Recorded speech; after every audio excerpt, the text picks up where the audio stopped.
The final notes of Donny Hathaway's This Christmas faded from the speakers, leaving behind a warm hum in the air that seemed to vibrate in harmony with the full, happy silence that had settled over the dining room. I let my eyes drift closed for just a moment, breathing it all in. It was a scent I had spent a lifetime curating. The rich, peppery fragrance of the honey-baked ham, the sweet, cinnamon-kissed ghost of sweet potato pie, the sharp, savory memory of collard greens cooked down with smoked turkey. It was the perfume of my love of our history, and tonight it was perfect. Across the table, my son Andre was engaged in a serious negotiation with his 7-year-old daughter, Maya. Her small face, a perfect blend of his strong jaw and Lena's delicate features, was scrunched in concentration. "But Daddy," she protested, pointing a tiny finger at her plate, which held a single, meticulously dissected Brussels sprout. "If I eat this last one, my stomach might actually pop. I saw it on a cartoon. It is a scientific possibility." Andre leaned forward, his own smile a mirror of the one his father used to have when he was teasing me. "Is that so? Well, I am a scientist of dessert, and my research indicates that there is a direct correlation between clean plates and slices of Grandma's pecan pie. The data is very compelling." I watched them, my heart feeling so full I thought it might not fit inside my chest. This was it. This was the reward for all the years of early mornings and late nights, for all the worries and the triumphs. This warmth, this laughter echoing off the walls of the home Marcus and I had built together. The Christmas tree in the corner twinkled, its lights reflecting in the polished surface of the dark wood table, each bauble a captured memory. I could see Marcus's mother's antique angel on the highest branch, her felt wings spread wide, watching over us. It was then that I felt a familiar hand on my shoulder. Marcus. His touch was still as steadying as it had been 35 years ago. I looked up into his kind eyes, the lines around them deepened by a lifetime of smiles. "You are exhausted, my love," he said, his voice a low, gentle rumble. "Lena and I have got the kitchen. You just sit here and relax with your boy and your grandbaby." Before I could even form a protest, Lena was at his side, already gathering the nearest stack of china plates. Her movements were quick and efficient, her smile bright. "He is right, Clara. You did all the hard work. The least we can do is the cleanup. It is our turn." "Are you sure?" I asked, the words feeling automatic. "It is a mountain in there." Lena laughed, a light, musical sound. "It is nothing Marcus and I cannot handle. We have a system. Right, Marcus?" Marcus winked at her. "A well-oiled machine. You just stay put." The gesture was so sweet, so thoughtful, that a fresh wave of contentment washed over me. I watched them move around the table, a synchronized team, clearing the remnants of our feast. Lena, with her graceful efficiency, and Marcus, with his deliberate, careful strength. They were a picture of familial devotion. Andre reached over and squeezed my hand. "See, Ma, they have got it. You deserve to put your feet up." And so I did. I sank back into my chair, listening to the clatter of plates and the rush of water from the kitchen, a domestic symphony that was just as much a part of the holiday as the music had been. Maya crawled into my lap, her small body warm and heavy, smelling of sugar cookies and childhood. She rested her head against my chest, and I stroked her hair, listening as Andre told her a silly story about a reindeer who was afraid of heights. The first hour passed in this blissful haze.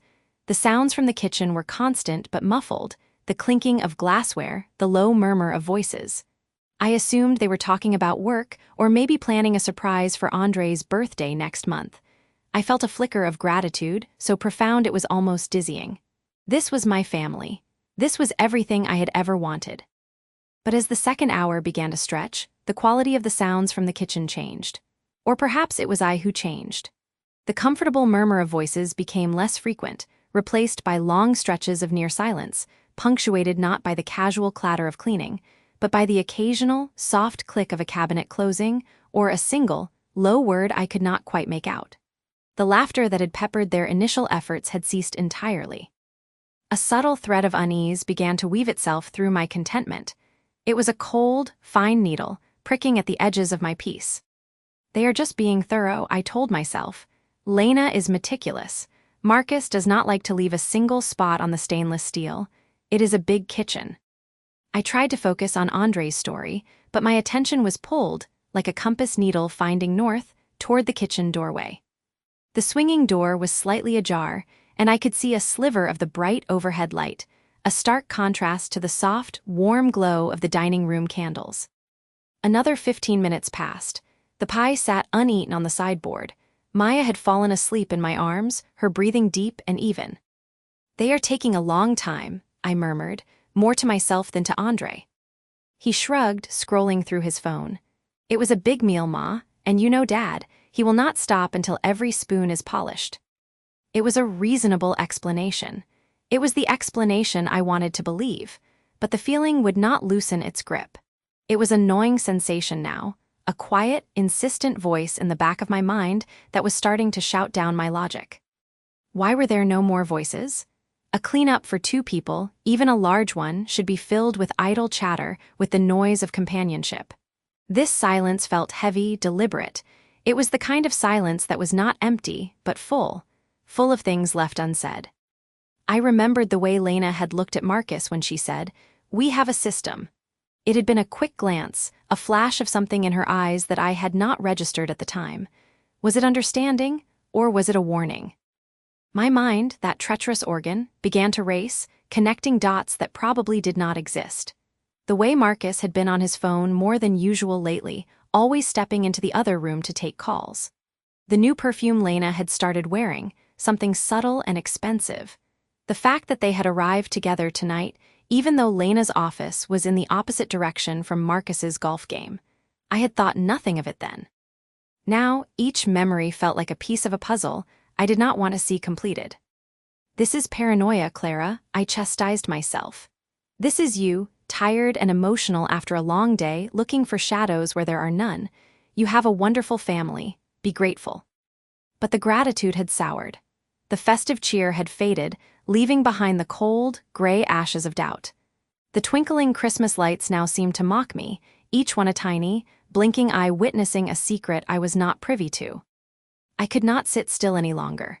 The weight of Maya on my lap, once so comforting, now felt like an anchor holding me in a sea of rising panic. Gently, I shifted her, passing her sleeping form to Andre.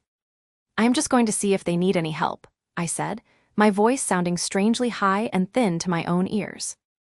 Andre, absorbed in his phone, just nodded. "Okay, Ma, tell them to hurry up with that pie." I stood on legs that did not feel entirely my own and walked toward the kitchen door. Each step was slow, deliberate, as if I were moving through water.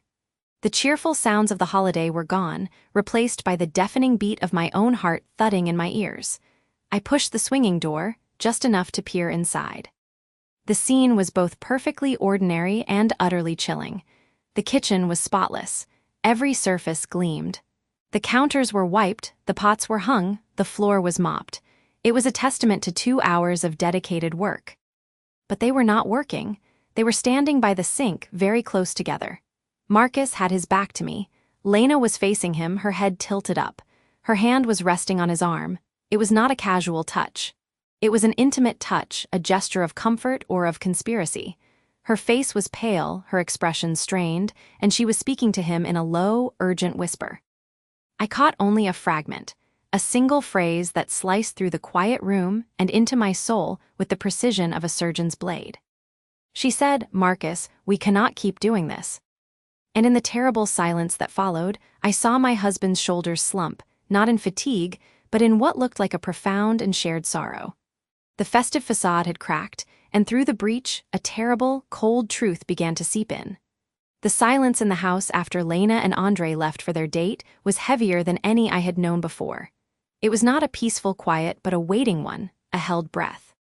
The grand, open-plan living room, usually a source of pride with its high ceilings and tasteful furniture, felt like a stage after the actors had departed, leaving behind only the echo of a performance I could not quite understand. My skin still prickled with the ghost of Lena's perfume, a scent that was both familiar and, tonight, strangely alien. 2 hours. The number echoed in my mind, a stubborn metronome keeping time with my anxious heartbeat.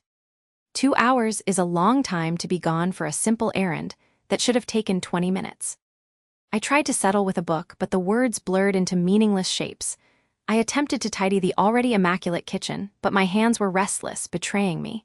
My gaze kept drifting back to that kitchen, to the spotless countertops and the gleaming sink. It was too clean. It was the clean of someone who had scrubbed not just away the grime, but the evidence. A mother knows these things. It is a knowledge that lives in the marrow of your bones, a primal instinct to protect your child. And Andre, my sweet, trusting Andre, was at the center of a gathering storm I could feel but not yet see. I walked into the kitchen, my footsteps unnaturally loud on the polished tile. I ran a finger over the cool granite of the island. Not a crumb. The dish rack was empty, the sink dry. I opened the refrigerator and the mundane contents, milk, eggs, leftover pasta, seemed to mock my suspicion. I was being irrational, I told myself. Lena was a good girl, a little quiet perhaps, but she loved Andre, did she not? The doubt was a cold seed, planted during that tense dinner, and now taking root in the fertile soil of my fear. It was then that I saw it. A faint, rhythmic glow emanating from the junk drawer next to the refrigerator. We never used that drawer. It was a graveyard for dead batteries, orphaned keys, and takeout menus. I pulled it open, and there, nestled between a roll of packing tape and a burnt-out light bulb, was Lena's phone. She must have forgotten it in her rush. The screen was lit up. A text message notification displayed boldly against a background photo of her, and Andre, smiling, their heads pressed together. The irony of that image struck me like a physical blow. The message was from a number not saved in her contacts. It contained only 4 words, but they were 4 words that stopped my heart. Is the coast clear? My breath caught in my throat. I stared at the screen until it went dark, plunging the drawer back into shadow. Is the coast clear? That was not a message from a friend about a shopping trip. That was the language of secrecy, of deception. My hands trembled as I closed the drawer, leaving the phone exactly as I had found it. The pristine cleanliness of the kitchen now felt sinister, a carefully constructed facade designed to hide something. This was no longer a vague unease. It was the first real alarm, a siren blaring in the quiet of my mind. I had to know. For Andre. I had to peel back the layers of this perfect life and see what rot lay beneath. The investigation began not as a calculated mission, but as a desperate, compulsive need for truth. I started in the garage, a place Lena rarely ventured.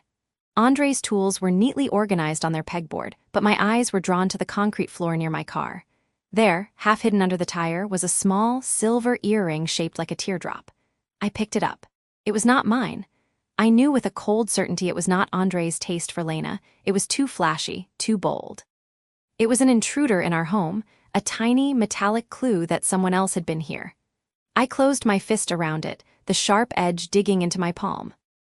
Later, under the guise of paying bills, I logged into our shared online banking. I scanned the recent transactions, groceries, gas, the payment for the restaurant. And then I saw it, a charge from the Orion Hotel, a boutique place downtown, from 3 days prior. The amount was for a substantial sum, more than a simple drink would cost. The timestamp was for the afternoon, right in the middle of a day when Lena had told Andre she was visiting her mother. My blood ran cold. Each discovery was another thread pulled from the fabric of our reality. Each small detail tightening the knot of dread in my stomach, until it was a hard, painful lump I could scarcely breathe around. The evening stretched on, each minute an agony. When I finally heard the key in the front door, my entire body went rigid. Andre entered alone, his shoulders slumped, his face a mask of weary confusion. Lena, he said, had gone straight to bed with a headache. How was the date? I asked, my voice carefully neutral. He shrugged, tossing his keys into a ceramic bowl on the console table. The clatter was jarringly loud. It was fine, a bit quiet. She seemed distant. I guided him into the living room, the same room where we had all sat together just hours before, now a chamber for a different kind of gathering. The soft glow of the table lamp cast long shadows across his face, accentuating the lines of worry I had never noticed before. Andre, I said softly, sitting beside him on the sofa, talk to me, what is going on? He ran a hand through his hair, a gesture of utter exhaustion. I do not know, Mom, I really do not know. It is like she is a million miles away. I try to talk to her and she just retreats. His voice cracked. I feel like I am losing her. This was my opening. I had to be gentle, but I had to know. This distance. Did it start after that day she was gone for 2 hours? The day the kitchen was so spotless? He looked at me and I saw a flicker of something in his eyes, not just sadness but a deep, unsettled fear. Maybe, I do not know, that day was strange. When she got back, she was flustered. Her cheeks were flushed. He paused and his gaze turned inward as if he was watching a memory replay behind his eyes. There was something else, something I did not want to think about. My heart hammered against my ribs. What, Andre? Tell me. He looked down at his hands, clenched tightly in his lap. When I was walking back from the Thompsons' house, after fixing their fence, I saw a car, a dark blue sedan. I did not think much of it at the time, but it was parked about 3 blocks over, under that big oak tree on Maple. I waited, barely breathing. It was Marcus's car, he said, the name dropping into the silence like a stone. I am sure of it. I saw him driving it last week when we met for lunch. He shook his head, trying to dismiss the thought. I told myself it was nothing, that it was just a coincidence. He probably had a meeting in the neighborhood. I buried it. I did not want to, I could not let myself think that. The air left the room. Marcus, Andre's best friend since college, the best man at their wedding. The one who always had a joke, who clapped Andre on the back and called him brother. The revelation was not a simple shock. It was a fundamental demolition of our world. The fragile piece we had clung to shattered into 1,000 sharp pieces. Andre looked at me, his eyes wide with the horror of the truth he had just spoken aloud, the truth he could no longer bury. The trust that was the foundation of his marriage, his friendship, his entire life, had been irrevocably broken. And in the terrible silence that followed, we both understood that nothing would ever be the same again. The unraveling was complete, and all that remained was the devastating fallout. The silence that had fallen over the living room was not peaceful. It was a heavy, suffocating thing, thick with the dust of the ruined Christmas decorations and the poison of unspoken truths. I stood frozen, my hand still gripping the doorframe, my heart a frantic drum against my ribs. My father's face was a mask of bewildered pain, but it was my mother's expression that truly terrified me. It was a quiet, collapsing devastation, as if the very foundation of her world had just been pulled out from under her. Andre was the first to break. He took a step toward Lena, his voice a low, dangerous tremor. What is he talking about, Lena? What mess did you have to clean up? Lena's eyes darted from Andre to my grandfather, Marcus, who had gone pale. His usual commanding presence shrunk into the armchair. She looked like a trapped animal. It is nothing, she whispered, but the words were brittle, hollow. Andre, please, it is a misunderstanding. A misunderstanding? Andre's laugh was a sharp, ugly sound. My father shows up unannounced, talks about you cleaning up his mess, and you look like you have seen a ghost. That is not a misunderstanding. That is a lie. What lie are you living, Lena? It was Clara who spoke next, her voice soft and frayed. Marcus, she asked, turning to her husband, what is happening? What mess? Marcus would not meet her gaze. He stared at his hands, clenched in his lap, and that single act of cowardice seemed to suck all the air from the room. It was the confirmation we did not know we were waiting for. Lena saw it too. The last vestige of her composure shattered. The cornered, overwhelmed look in her eyes melted into a torrent of tears, but these were not tears of sadness. They were tears of rage, of a truth held for too long that now demanded to be free, consequences be damned. You coward, she spat, the words directed at Marcus, but it was a grenade thrown into the center of the room. You utter coward, you cannot even look at her. Lena, do not, Marcus warned, his voice low, but it was too late. You promised, she screamed, the sound raw and guttural. You promised this would be the last time. You said you would tell her after Christmas. You said you would leave her. The words hung in the air, sharp and lethal. For a moment, no one moved. No one breathed. I could see the syllables trying to find purchase in my father's mind, in my grandmother's heart, but they were too monstrous, too alien. Andre was shaking his head, a slow, disbelieving motion. Leave her, what are you saying? Lena turned her furious, tear-streaked face to him. What do you think I am saying, Andre? For 2 years it has been me and him, the business trips, the late meetings at the office. They were with me. Today of all days, he called. He said it was an emergency, that he had to see me one last time before he told Clara everything. He said we had to meet to clean up the loose ends. That is what the cleanup was. A final secret meeting where he was supposed to promise me he was finally going to do the right thing. But he is not going to do it, is he, Marcus? You never were.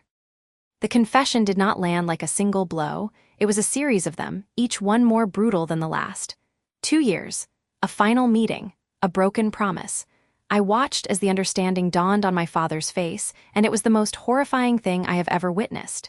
The anger did not flash, it consumed him. It rose from a deep, dark place within him, twisting his features into something I did not recognize.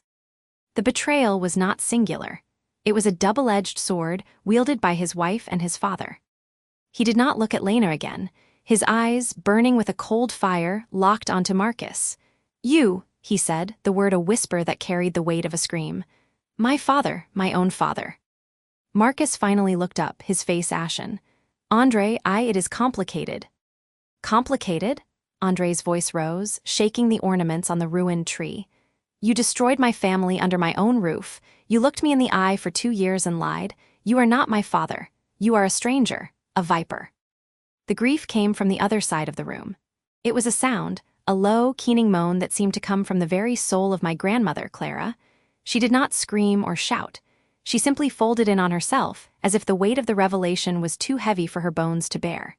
She looked at Marcus, and the love that had been there for decades was replaced by a world-shattering emptiness. Her world, the one she had built with this man, was not just cracked, it was dust.